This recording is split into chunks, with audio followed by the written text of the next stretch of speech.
Hey everyone, hope you're doing well. I am here with the last Aliyah of this week.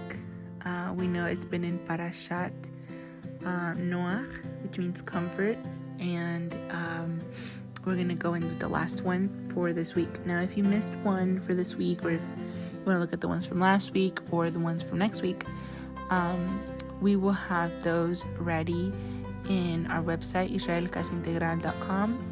and you can look at those there. So, the Bible verse for today is Genesis 11, verses 1 to 32. And I'm just going to read verse 8 and verses 31 and 32. So the Lord dispersed them from there over the face of all the earth, and they left off the building the city.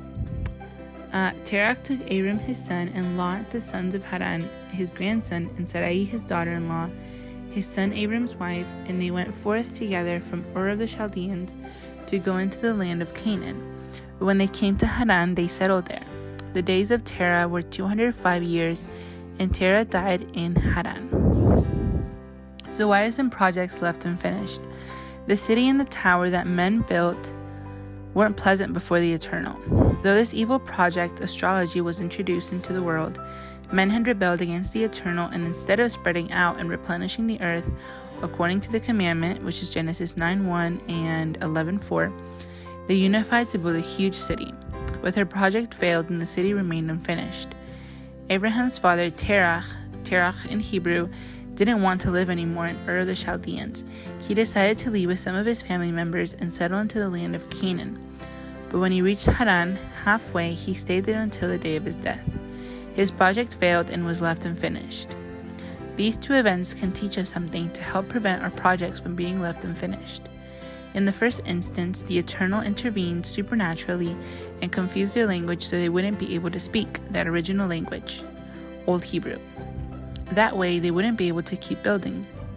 Their project was considered evil by the Eternal, and that's why he made them fail. The main motivation behind their project wasn't only to reach the heavens by their own means or to live in a large city instead of being scattered throughout the world. Their main objective was to make a name for themselves, to become famous. He who wishes for fame becomes unpleasant to the Eternal. He who builds up a ministry in order to become great has a twisted heart. There are many men and women who wish to become famous, to build something to get honor, to be rich for their own sake. But no matter what good things they achieve throughout their efforts, they will never be pleasant to the Eternal, because they don't seek the glory of the one that gave them the ability to build their own. But when man reaches a certain level of pride, the Eternal intervenes to stop him. This is it. This is as far as you go. I won't allow you to continue with your project because you aren't giving me what belongs to me. You are robbing me of my glory. Instead of having me in the center, you want to become the focus of attention. Enough. In the second case, we see a man who wanted to move from a place to another but never made it. The Torah does not explain to us what the motives behind his plans were.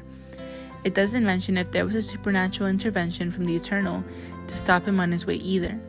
The Eternal can direct man throughout supernatural interventions or by natural circumstances. In this case, it seems to have been the second. It seems that Abraham's calling had such an influence over his father that he also wanted to go to the land that was destined for his sons and his descendants.